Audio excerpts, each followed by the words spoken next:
Hello friends, ನಮಸ್ಕಾರ. ನಾನು ದಿವ್ಯಾ ಕನ್ನಡತಿ. ದಯವಿಟ್ಟು ಈ ವಿಡಿಯೋನ ಕೊನೆವರೆಗೂ ನೋಡಿ. ಇಲ್ಲಿ ಒಂದು ವಿಡಿಯೋ ಕ್ಲಿಪ್ಪಿಂಗ್ ನಾನು ಹಾಕ್ತೀನಿ. ನಿಮ್ಗೆ ಏನು ಅನಿಸ್ತು ಅಂತ ಹೇಳಿ ದಯವಿಟ್ಟು ಕಮೆಂಟ್ ಮಾಡಿ. ಆಲ್ರೆಡಿ ಮದುವೆ ಆಗಿರುವಂಥವ್ರು ಮತ್ತೆ ಇನ್ನು ಮುಂದೆ ಫ್ಯೂಚರಲ್ಲಿ ಮದುವೆ ಆಗಬೇಕು ಅಂತ ಇರೋರು ದಯವಿಟ್ಟು ಈ ವಿಡಿಯೋನ ನೋಡಿ. ಈ ವಿಡಿಯೋದಿಂದ ನಾವು ತಿಳ್ಕೊಬೇಕಾದಂತಹ ಪಾಠ ತುಂಬಾನೇ ಇದೆ ಅಂತಲೇ ಹೇಳ್ಬಹುದು. ಯಾರು ದಯವಿಟ್ಟು ಮೋಸ ಹೋಗ್ತಾ ಇದ್ದೀರಾ ಅಥವಾ ಮೋಸ ಮಾಡ್ತಾ ಇದ್ದಾರೆ ಅಂತ ಹೇಳಿದ್ರೆ ಒಂದು ಮರ್ಯಾದೆಗೋಸ್ಕರ ಅಥವಾ 4 ಜನ ಆಡ್ಕೊಳ್ತಾರೆ ಅಂತ ಹೇಳ್ಬಿಟ್ಟು ಸುಮ್ಮನೆ ಇರಕ್ಕೆ ಹೋಗಬೇಡಿ. ಇದು ನಮ್ಮ ಬದುಕು. ಯಾರು ಆಡ್ಕೊಳ್ತಾರೆ ಅಂತ ನಮ್ಮ ಬದುಕನ್ನು ನಾವು ಸ್ಪಾಯ್ಲ್ ಮಾಡ್ಕೊಳ್ಳೋದು ಒಳ್ಳೇದಲ್ಲ. ದಯವಿಟ್ಟು ಈ ವಿಡಿಯೋನ ನೋಡಿ. ಈ ಒಂದು ಗಂಡಸು ಎಷ್ಟು ನೋವನ್ನು ಅನುಭವಿಸ್ತಾ ಇದ್ದಾರೆ ಅಂತ ನೋಡಿ.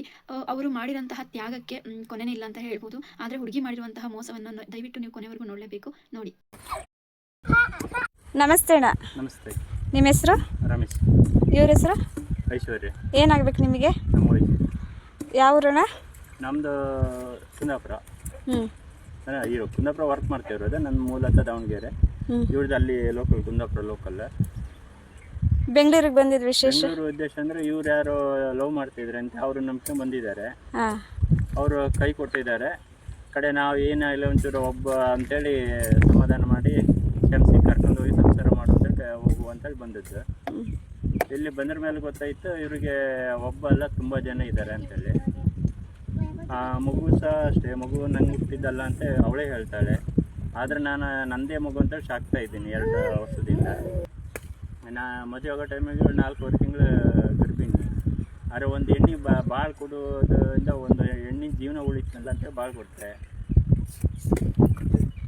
ಭಾಳ ಕೊಟ್ಟರು ಸಹ ಇವಳು ಯಾರನ್ನ ಲವ್ ಮಾಡ್ತೀನಿ ಅಂತೇಳಿ ಬಂದಿದ್ದಾಳೆ. ಅಲ್ಲಿಂದ ಬಂದ್ರ ಮೇಲೆ ಅವಾಗ ಕೈ ಕೊಟ್ಟ. ಆಮೇಲೆ ಅದರ ಮತ್ತೆ ಕೇಳಿದಾಗ ತುಂಬ ಜನ ಇದ್ದಾರೆ ಅಂತ ಹೇಳಿದರು.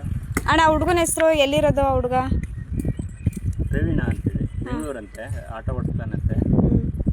ಇನ್ನೊಬ್ಬ ಯಾರೋ ಹಾಸನದಾನಂತೆ, ಅವನ ಹೆಸರು ನಂದೀಶ ಅಂತೇಳಿ. ಕಡೆ ಅವರು ಫೋನ್ ಸ್ವಿಚ್ ಆಫ್ ಮಾಡಿದ್ದಾರೆ.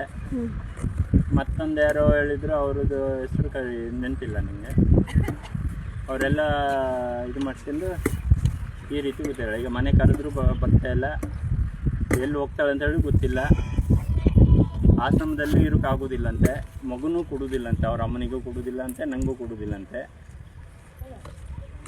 ಈ ರೀತಿ ಹೆಣ್ಣಿದ್ರೆ ಗಂಡಸು ಅದನ್ನು ಏನು ಮಾಡ್ಬೇಕಂತ ಹೇಳಿ. ಅಲ್ಲ, ನೀವೇನು ಕಮ್ಮಿ ಮಾಡಿದ್ದೀರಾ ಅಂತ ಹೇಳಿ ಇವರು ಬೇರೆ ಕಡೆ ವಾಲಿದ್ರು? ಅವ್ರಿಗೆ ಏನು ಒಂದು ಹೇಳಷ್ಟು ನಾನು ಕಡಿಮೆ ಮಾಡಿಲ್ಲ ಜೀವನದಲ್ಲಿ. ಯಾಕೆನಾದ್ರೂ ಟಾರ್ಚರ್ ಕೊಡ್ತೀರಾ?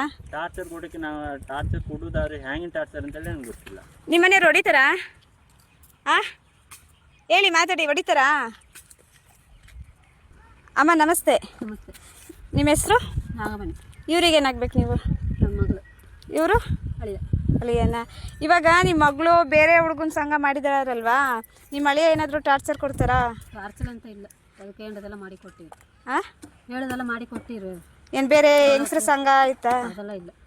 ಮತ್ತೆ ಯಾಕೆ ಈ ಥರ ಅವರು? ಏನೋ ನನಗೆ ಗೊತ್ತಿಲ್ಲ. ನಾನು ಮನೇಲಿ ಇರೋದಿಲ್ಲ, ನಾನು ಕೆಲಸಕ್ಕೆ ಹೋಗೋದು. ಈಗ ಅಳಿಯನ್ ತಪ್ಪ, ಮಗಳು ತಪ್ಪ? ಅವಳು ಮನೆ ಬಿಟ್ಟು ಬಂದಿದ್ದು ಅವ್ರದ್ದೇ ತಪ್ಪು. ಸಂಘ ಇರೋದು ಹುಡುಗರ ಸಂಘ, ಇವ್ರನ್ನ ಲವ್ ಮಾಡ್ತಿರೋದು ಅದು ಅವಳು ಯಾರ್ದೋ ಹುಡುಗರು ಲವ್ ಮಾಡ್ಕೊಂಡು ಇಲ್ಲಿ ಸೀದಾ ನಮ್ಮ ಮನೆ ಬಿಟ್ಟು ಬಂದಿಲ್ಲ. ನಮ್ಗೆ ಗೊತ್ತಿಲ್ಲ ಆಯ್ತು. ಇಲ್ಲ ಕಡೆಗೆ ಇಲ್ಲಿದ್ದಲ್ಲ ಅಂತ ಹೇಳಿದ ಮೇಲೆ ಗೊತ್ತಾಯ್ತು. ನಾವು ಬಂದಕ್ಕೇನ್ರ ಹೌದು ಅಂದೇಳಿ ಹೇಳ್ದಾಳೆ.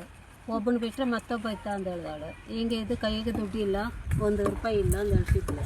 ಅದ್ರ ಮನೆಗಾರು ಹೋಗೋ ಬಾ ಅಂತ ಹೇಳಿದ್ರೆ ಮನೆಗೂ ಬರೋದಿಲ್ಲ ಅಂತ ಹೇಳಿ. ಇವಾಗ ಅಣ್ಣನ ಜೊತೆನೂ ಬರಲ್ಲ ಅಂತ ಹೇಳ್ತಿದ್ದಾಳೆ. ಬರೋದಿಲ್ಲ ಅಂತ ಹೇಳ್ತಿದ್ದಾಳೆ. ನಿಮ್ಮ ಜೀವನ ನೀವೇ ಇಟ್ಕೊಳ್ಳಿ ನಿಮ್ಮ ಕೈಯಲ್ಲಿ. ಇತರ ಕೈ ಕೊಟ್ಟು ನಿಮ್ಮ ಜೀವನ ಹಾಳು ಮಾಡ್ಕೊಬೇಡಿ ಇಂಥ ಹೆಣ್ಣಿಂದ.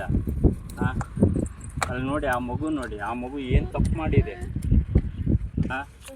ಆ ಮಗುಗೊಂದು ನೆಲೆ ಇಲ್ಲ, ಏನಿಲ್ಲ. ಆ ಮಗು ಜೀವನ ಏನಿಲ್ಲ. ಆ ಮಗು ಹೋಗ್ತಾಳೆ, ಮಗುನ ಸಹ ಕೊಡ್ತಾ ಇಲ್ಲ. ಎಲ್ಲಿ ಹೋಗಿ ಸಾಕ್ತಾಳೆ ಅಥವಾ ಯಾರ ಕೈಯಲ್ಲಿ ಸಾಯ್ತಾ ಮಗು ಗೊತ್ತಿಲ್ಲ.